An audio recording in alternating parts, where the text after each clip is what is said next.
Over the past few years, I've been able to get into the Silent Hill franchise, and I don't regret it one bit. I'm not a horror guy personally, not because I don't like it, but I just never looked into it much until later on in life. I don't watch a lot of movies. I honestly just really stick to the newest superhero movies and animation. I live my life like a dog with a spinny hat and a lollipop, actually. But Silent Hill really gravitated towards me, given that it was a video game as well, which was more easy to connect with since I've stuck with video games my whole life. Because of Silent Hill, I was able to experience not just a wonderful franchise, but be exposed to other things I maybe might not have checked out originally, like the mangas Uzumaki and Tomi by Junji Ito, which are both wonderful by the way. But going back to Silent Hill, one of the first times I ever got a look at the series was with what we're talking about today, Silent Hill F. In October of 2020, what the fuck? Hold on a second. In October of 2022, Konami had hosted a Silent Hill focused livestream in which they revealed upcoming Silent Hill games after having discussion to revive the series.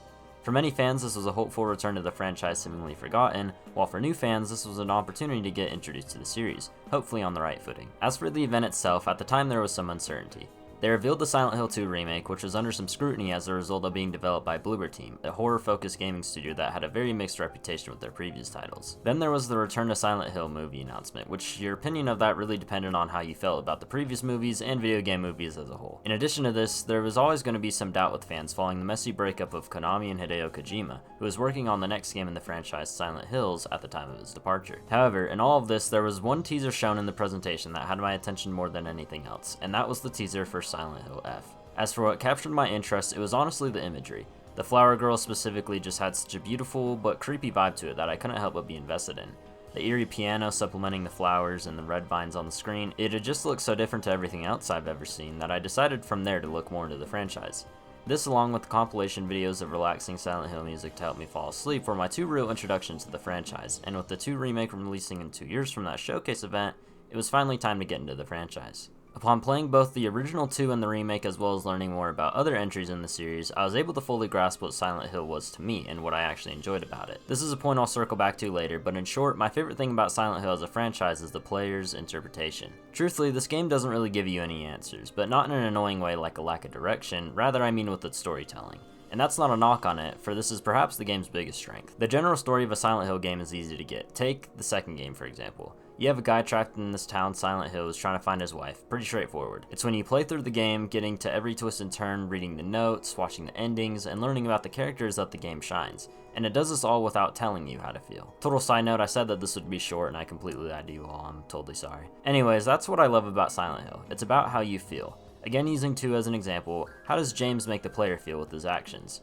I've seen arguments about his action being justified, others not. And the best part is none of this is right or wrong because again, it's up to your own interpretation. So that takes us back to Silent Hill F. Throughout the next few years, we'd slowly learn more and more about this game, and to tell you the truth, this had a lot riding on it. For starters, this was the first new original Silent Hill game since 2012 with Downpour, so it'd be a test to see how much they could do new while also maintaining what made Silent Hill special in the first place. Next was the team behind the game. Longtime Silent Hill composer Akira Yamaoka reprised his role while also splitting production with Kensuke Inage, who prior to this worked on multiple soundtracks for the Dynasty Warriors franchise. Arguably the most interesting developers were story writer Ryukishi07 and artist Kara. As for Ryukishi, he is a well-known Japanese horror manga artist, known most well for his manga Higurashi When They Cry. Kara, on the other hand, while having harder to find work, is a more than capable artist to lead the design, with work on Spirit Hunter a part of her resume. Safe to say, this game was set to either succeed massively or be potentially the final nail in the coffin for the series.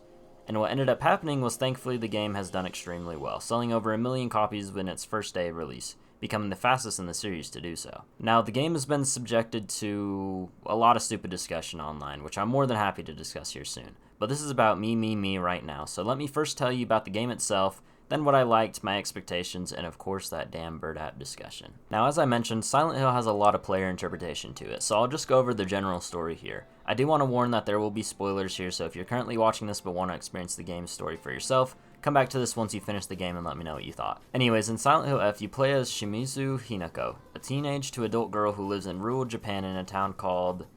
I'm so sorry if I fucked this up. This is kind of off the off the script here. Ibisugaoka.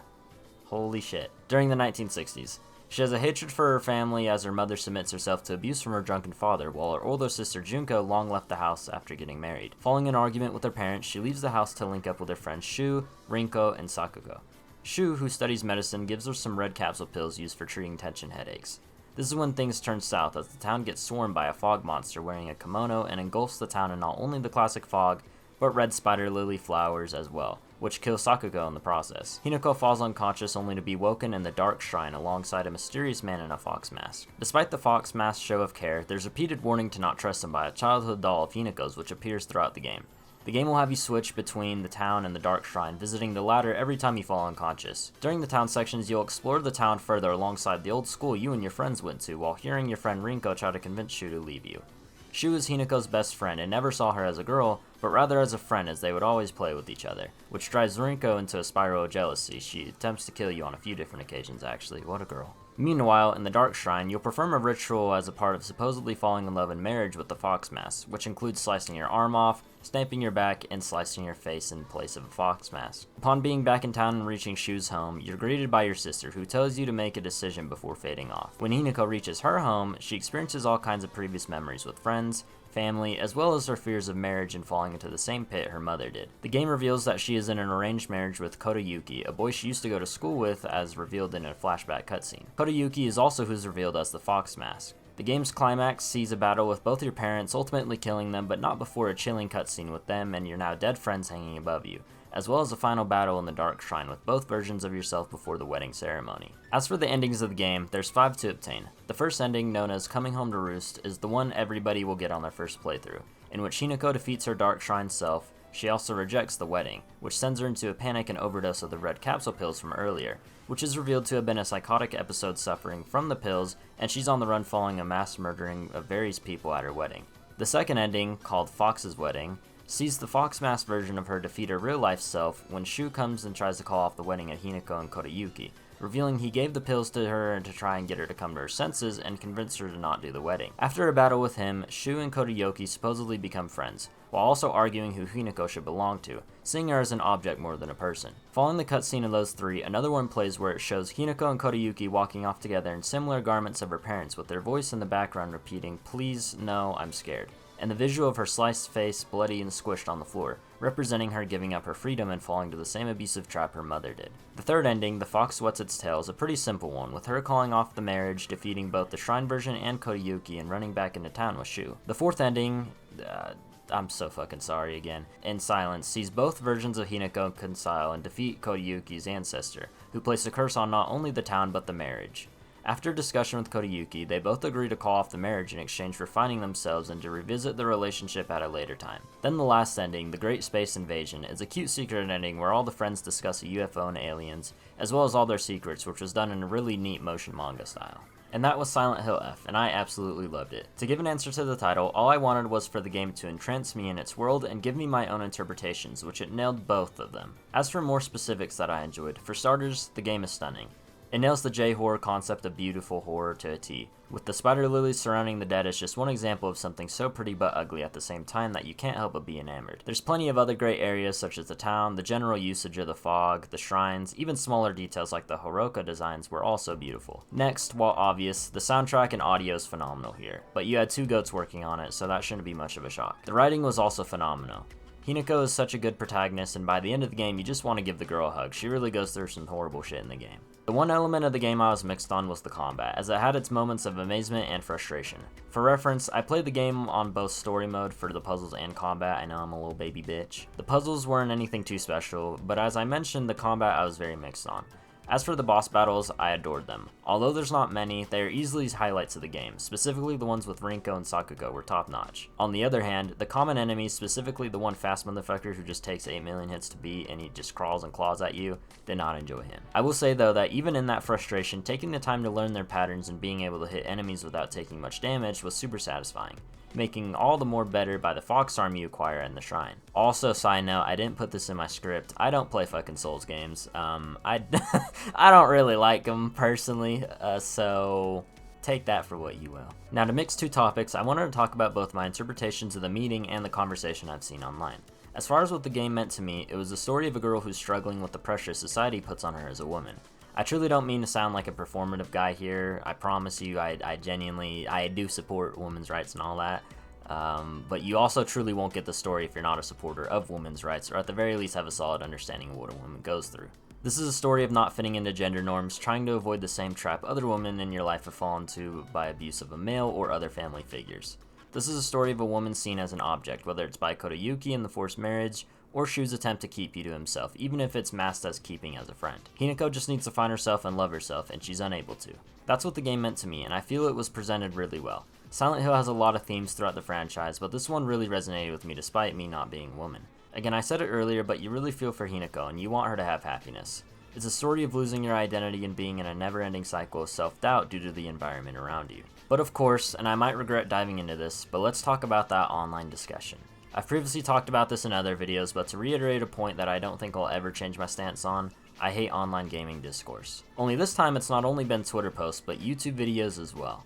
It's always the same group of people, but I've only ever seen men who, with all due respect, just don't get the message. Calling it things like woke, feminist slop, whatever other terms they can come up with, and I'm just like, dude, really? The words woke and the concept of feminism has been subject to very misinterpreted meanings lately, largely due to politics. Of course there's going to be bad people on both sides, much like anything else in life, blah blah blah, but if we're also being honest, a large portion of the problem are the people who take offense to things like being woke, or being a feminist, so let me tag in and clown on these dudes. The only people that take offense to this stuff is the people that have an issue with it and don't want to see improvements in the world. These men, and yes, as a straight man myself, I am saying that men are the main issue in these conversations, are kinda exactly the issue the game is saying. They just don't want to accept it because it's about them. I don't need to listen to your hour-long dogshit essay videos, the whole video and your point is garbage, and we should put these creators and post makers on Twitter on blast. I'm personally not a peace and love kind of guy, sometimes you just gotta hate on some people, and I definitely think these people deserve hate. If you can't see the issue the game is speaking of, it's probably because you yourself are a part of the problem. And I'm sorry, to go back to the whole the game's woke thing,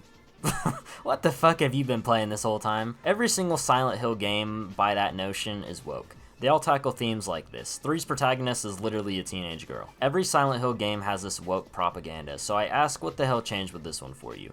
Anybody who's actually played a Silent Hill and has at least used a little thought on the characters and themes can draw to this conclusion. Although I will say I do find some humor in the guys who aren't understanding it. Like a few of the comments on some of these videos, like this guy Tumbleweed5660, he says, and I quote, "Anything I see, everywhere I go, it's men bad. What the fuck did I even do?" Oh, hell. Listen, man, again, let me tell you as a straight man, and I will say this for about anything related to this kind of discourse or comment, if you stay true to being a good person, respectful to women, and you take some showers, I promise you're not going to be a part of the problem or take offense to it. The actual vast majority of feminists or anyone who's a woman's right activist is not a part of the group who say things like all men are bad. That in truth is a very small circle of people who, much like yourself, don't understand the goals and concepts of women's rights and feminism. And if you happen to see a comment along those lines, just ignore it. Again, it's a very small amount of people, and if you aren't taking offense to it, it's more than likely because you're not the man that it's referring to. Any guy's respect to a girl will go much farther and surround yourself with other like-minded people who do have a focus and care towards women's rights and making the world a better place, not for just women, but everyone. But anyways, with that ran over, we're at the end of the video. I was lucky enough to not only avoid spoilers, but stream my entire first playthrough on YouTube, so if you're curious about that or even want to see a specific moment from me, it's all on the channel. Silent Hill F is easily my favorite of the Silent Hill franchise, and honestly I think it's one of my favorite games of all time now. I liked it a lot more than the second one, though I totally get why you may prefer other entries. For me though, the theming both in terms of message and environment in Japan with the red spider lilies, which represent death, an entire other theme of the game I forgot to mention by the way, it just enhanced my experience that much more. But what did you guys think? Did you enjoy the video in Silent Hill F? If you have played it, let me know what you thought down below, or if you haven't, did I inspire you to play it? Also let me know. But anyways, that's all from me. Thank you all for watching, and I'll see you guys next time. Goodbye.